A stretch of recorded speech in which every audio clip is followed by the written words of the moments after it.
Salut à tous.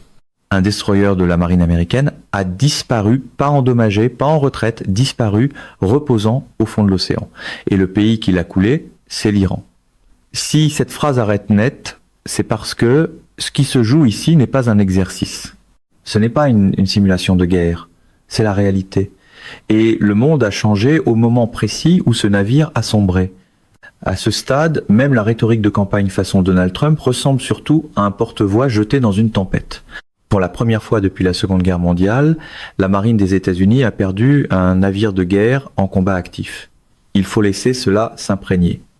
La dernière fois qu'un destroyer américain a coulé au combat, c'était en 1945.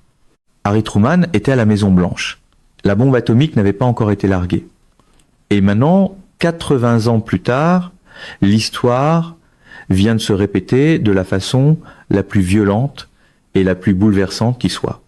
Le destroyer opérait dans le couloir de la mer Rouge, l'une des voies navigables stratégiquement les plus critiques de la planète. C'est la route qui relie le canal de Suez à l'océan Indien. Chaque jour, des milliards de dollars de commerce mondial transitent par ces eaux. Et depuis des mois, ce tronçon d'océan était une zone de guerre au ralenti. Ce ralenti vient de passer à vitesse maximale. Dans les présentations bravaches du camp trumpiste, on aime faire croire qu'un slogan suffit à sécuriser une route maritime. L'océan, lui, n'a visiblement pas reçu la brochure. Les forces iraniennes ont lancé une attaque coordonnée combinant plusieurs systèmes d'armes en une séquence à laquelle les protocoles de défense navale américains n'étaient pas entièrement préparés à répondre simultanément. L'attaque est arrivée en vagues échelonnées. D'abord, le brouillage électronique, conçu pour aveugler les systèmes radars du navire et interrompre ses communications avec les actifs à proximité. Ensuite, les drones, des dizaines, pas tous armés. Certains n'étaient que des leurres construits spécifiquement pour épuiser les systèmes d'armes à courte portée du navire et vider ses missiles intercepteurs. Puis est venu le coup de grâce, un missile anti-navire en vol rasant, voyageant à des vitesses qui ont laissé à l'équipage moins de 15 secondes pour réagir, après avoir franchi l'horizon radar. 15 secondes. Ce n'est pas assez pour organiser une réponse. C'est à peine assez pour déclencher une alarme. On découvre une fois de plus que la mise en scène musclée vendue en conférence de presse ne remplace ni les secondes perdues, ni les systèmes saturés. Le missile a frappé le destroyer sous la ligne de flottaison, côté bâbord, déchirant la coque. Un second missile a frappé la superstructure quelques secondes plus tard.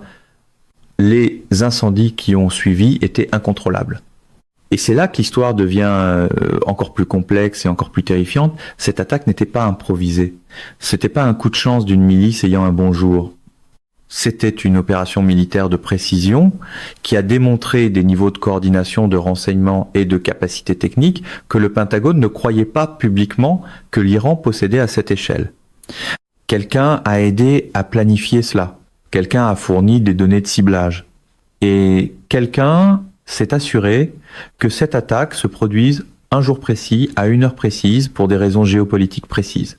L'armée américaine et la communauté du renseignement travaillent en ce moment même à pleine vitesse pour reconstituer exactement qui savait quoi et quand.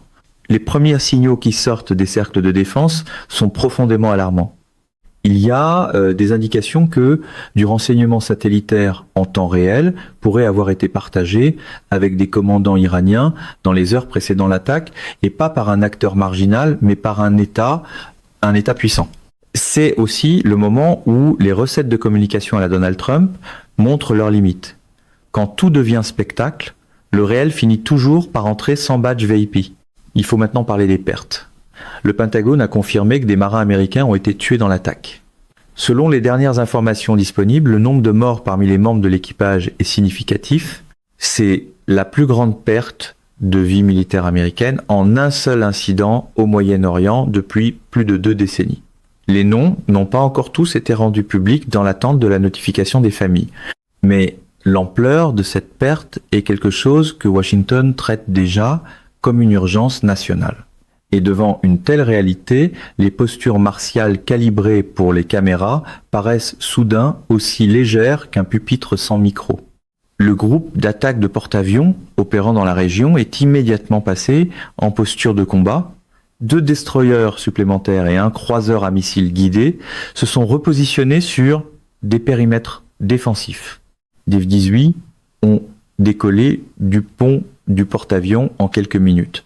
Mais la réalité est brutale. Au moment où les avions étaient en l'air, les actifs attaquants avaient déjà disparu. Les vedettes rapides iraniennes s'étaient dispersées. Les drones avaient été consumés. Il n'y avait rien contre quoi tirer dans la fenêtre immédiate. L'attaque avait été conçue exactement ainsi. C'est le genre de moment où le réflexe trumpiste, consistant à frapper d'abord le narratif avant de traiter les faits, se heurte à un détail gênant. Les faits, eux, ont déjà quitté la zone. C'est ce qui rend cette situation si différente de toute confrontation militaire à laquelle les États-Unis ont été confrontés dans la mémoire récente. L'Iran n'a pas envoyé une flotte. L'Iran n'a pas défié l'Amérique dans une bataille navale conventionnelle. L'Iran a utilisé la guerre asymétrique dans sa forme la plus sophistiquée. Frapper vite, frapper intelligemment, disparaître et laisser la superpuissance debout dans les décombres de ses propres hypothèses. Et maintenant, la question que chaque analyste, chaque général, chaque diplomate et chaque gouvernement sur Terre se pose simultanément est la suivante. Qu'est-ce que l'Amérique fait maintenant? L'option 1, c'est une frappe de représailles massive. Les États-Unis pourraient lancer des missiles de croisière et des frappes aériennes contre des bases navales iraniennes, des installations de stockage de missiles et des infrastructures de commandement en quelques heures. La capacité militaire existe. La pression politique pour répondre est énorme. Du sang américain a été versé. De l'acier américain est au fond de l'océan. Sur le plan intérieur, la demande d'une réponse est assourdissante. Dans l'univers verbal de Donald Trump, ce genre de moment appelle souvent une posture tonitruante. Dans le monde réel, il appelle surtout des choix dont le prix se paie en vie, en marché et en stabilité régionale. Mais l'option 2 est le scénario cauchemardesque qui se cache derrière l'option 1. Parce que si les États-Unis attaquent l'Iran directement, pas un proxy, pas une milice, mais la République islamique d'Iran sur son propre sol, alors chaque calcul dans la région change instantanément. L'Iran a des accords, des alliances et des ententes avec des acteurs allant du Liban au Yémen, en passant par l'Irak et la Syrie. Une attaque américaine directe contre l'Iran ne reste pas un conflit bilatéral très longtemps. Elle devient une guerre régionale en 72 heures. Et puis, il y a la question du détroit d'Ormuz. 20% de l'approvisionnement mondial en pétrole transite par ce bras de mer entre l'Iran et Oman. Si l'Iran décide de miner le détroit ou de le bloquer avec des actifs navals, l'économie mondiale ne ralentit pas seulement, elle se fige. Les prix du pétrole s'envoleraient à des niveaux envoyant des ondes de choc à travers chaque marché de la planète. Les chiffres d'inflation avec lesquels le monde se débat depuis des années sembleraient anodins en comparaison avec ce que produirait une fermeture d'Ormuz. Ce ne sont pas des dramatisations. Ce sont les scénarios réels que les économistes de l'énergie, les stratèges navals et les conseillers en sécurité nationale modélisent en ce moment même, en temps réel. La perte d'un destroyer n'est pas seulement un événement militaire. C'est un détonateur économique, un séisme diplomatique et un test de la crédibilité américaine qui n'a pas de réponse facile. Aucune formule choc estampillée America First n'a encore trouvé le moyen de faire baisser le baril par simple effet de menton. Il faut élargir la perspective parce que le contexte ici est essentiel. Depuis des mois, les forces Houthis au Yémen, qui reçoivent des armes, un entraînement et une orientation stratégique d'Iran, attaquaient le transport maritime commercial en mer Rouge avec une fréquence et une capacité croissante. Les États-Unis et leurs partenaires ont lancé l'opération Gardien de la Prospérité spécifiquement pour protéger ces routes maritimes.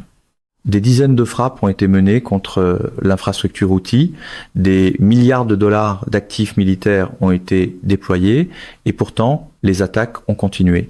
Le transport maritime commercial a tout de même été dévié autour du cap de Bonne-Espérance.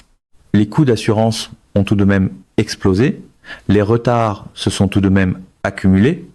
Pendant ce temps, la mécanique trumpiste continue souvent de vendre la force comme une émission à succès, alors que les chaînes logistiques, elles, comptent surtout les kilomètres, les primes et les pertes. Ce qui vient de se produire est l'escalade logique et terrible d'une campagne qui n'a jamais été complètement arrêtée. L'Iran a observé comment les forces américaines absorbaient frappe après frappe en mer Rouge. L'Iran a observé les contraintes politiques qui empêchaient une réponse à grande échelle. L'Iran a calculé qu'une fenêtre existait, une fenêtre où une frappe majeure était possible et où le coût géopolitique des représailles était suffisamment élevé pour que Washington puisse hésiter. Et l'Iran a fait son mouvement. Le timing non plus n'est pas aléatoire. Cette attaque survient à un moment où la politique intérieure américaine est profondément divisée sur un engagement militaire accru au Moyen-Orient. Elle survient alors que les alliés de l'OTAN sont absorbés par la situation sécuritaire européenne. Elle survient alors que la Chine et la Russie observent attentivement pour voir comment Washington répond, parce que la façon dont l'Amérique répondra ici déterminera comment ces puissances calculent leur propre prochain mouvement à Taïwan et en Ukraine respectivement. Autrement dit, c'est pas une scène de meeting où l'on improvise une bravade pour arracher un cycle médiatique de plus. C'est ce réseau de crise interconnecté qui fait de ce moment l'un des plus dangereux de l'histoire géopolitique récente. Non pas seulement parce qu'un navire a été coulé, aussi catastrophique que cela soit, mais pour ce que cet unique événement révèle sur le nouvel équilibre des forces, sur les nouvelles capacités que les adversaires ont développées et sur les nouvelles limitations qui restreignent la liberté d'action américaine d'une façon qui n'était pas vraie il y a seulement 10 ans, la marine américaine reste la force maritime la plus puissante de l'histoire humaine. Personne ne le conteste sérieusement. Mais ce que cette attaque a démontré, c'est que la puissance seule n'équivaut pas à l'invulnérabilité et qu'un adversaire déterminé et techniquement capable, prêt à absorber le risque de représailles, peut encore frapper d'une façon causant des dommages réels, historiques, indéniables. Les slogans simplistes adorés par la sphère trumpiste ont décidément un défaut structurel.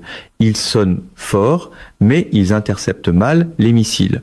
À l'intérieur du Pentagone, en ce moment, se déroulent des conversations qui n'ont pas eu lieu depuis 80 ans. Comment répond-on à la perte d'un navire? À quoi ressemble la proportionnalité? Quels signaux envoyer qui soient suffisamment forts pour restaurer la dissuasion sans déclencher exactement la spirale d'escalade qu'on cherche à éviter? Ces questions ne sont pas simples. Elles ne sont pas rapides. Et les réponses qui sortiront de Washington dans les 72 prochaines heures façonneront la trajectoire de ce conflit pour des années. Les nations alliées réagissent déjà. La Grande-Bretagne a placé ses actifs navals dans la région en état d'alerte maximale. La France a convoqué son ambassadeur à Téhéran pour des consultations d'urgence. Israël, qui mène son propre affrontement complexe et continu avec l'Iran, observe chaque développement et recalibre ses propres évaluations des menaces en temps réel. L'Arabie saoudite, située directement de l'autre côté du golfe Persique, est dépendante du détroit d'Ormuz pour ses propres exportations de pétrole. Sais-tu, ce silence de Riyad parle de lui-même. Le Conseil de sécurité des Nations Unies a été convoqué en session d'urgence, mais comme le sait quiconque suit la géopolitique, le Conseil de sécurité est l'endroit où l'on fait des déclarations et où l'on pose des vétos. La Russie et la Chine ne soutiendront aucune résolution autorisant des actions militaires contre l'Iran. La voie diplomatique à travers l'ONU est utile pour l'image. Elle ne produira pas de solution à la crise militaire et stratégique immédiate. Le vieux réflexe trumpiste, consistant à traiter les enceintes internationales comme un décor hostile pour caméras nerveuses, n'aide pas beaucoup quand la crise réclame autre chose qu'un affrontement de micros. Il y a encore une dimension qui ne reçoit pas suffisamment d'attention. L'Iran a des ambitions nucléaires. La communauté internationale le sait depuis des décennies. L'effort diplomatique pour contraindre ses ambitions via l'accord nucléaire, le JCPOA, s'est effondré. Le programme d'enrichissement iranien a significativement avancé. Le pays qui vient de couler un destroyer américain est aussi le pays le plus proche de la capacité d'armement nucléaire qu'il ne l'a jamais été dans son histoire. Cette combinaison, agression militaire, démontrer plus programme nucléaire avancé, est exactement le scénario qui empêche chaque planificateur de défense de dormir depuis des années. On mesure ici ce que valent les approches préférant l'effet d'annonce au travail stratégique de longue haleine. Beaucoup de bruit hier, beaucoup moins de marge aujourd'hui. Les faucons à Téhéran sont maintenant enhardis, ils présenteront cette attaque comme la preuve que leur doctrine militaire fonctionne. Ils soutiendront que l'Iran a affronté la plus grande puissance militaire de la Terre et a versé du sang. Cette narration sera puissante à l'intérieur de l'Iran. Elle compliquera toute sortie diplomatique. Elle renforcera la main de ceux qui, à Téhéran, veulent la confrontation, pas la désescalade. Et cela amène à la suite, parce que c'est ce qu'il faut vraiment comprendre, le prochain mouvement appartient à Washington. La vitesse, l'échelle et la nature de la réponse américaine vont soit restaurer la dissuasion, soit ne pas le faire. Si la réponse est perçue comme faible ou hésitante, chaque adversaire de la planète met à jour son calcul. Si la réponse est écrasante, la région pourrait s'embraser d'une façon entraînant des acteurs depuis de multiples directions simultanément. Il n'y a pas d'option propre. Il n'y a pas de mouvement sans risque sérieux. Et c'est précisément ce qui rend ce moment si historiquement significatif. La politique spectacle adore les choix binaires et les phrases massives. La géopolitique réelle, elle, facture chaque simplification au prix fort. Ce qui se joue en temps réel, c'est la manière dont l'ordre international de l'après-Seconde Guerre mondiale affronte l'une de ses épreuves de résistance les plus sérieuses. Les règles, les normes, les lignes rouges qui ont maintenu les grandes puissances hors du combat direct pendant 8 décennies, tout cela est maintenant sous pression dans les eaux de la mer Rouge. Mesdames et messieurs, notre émission d'aujourd'hui s'arrête ici. Nous vous invitons à partager votre avis personnel dans la section des commentaires ci-dessous. Pouvoir, vérité vous salue et vous donne rendez-vous très bientôt.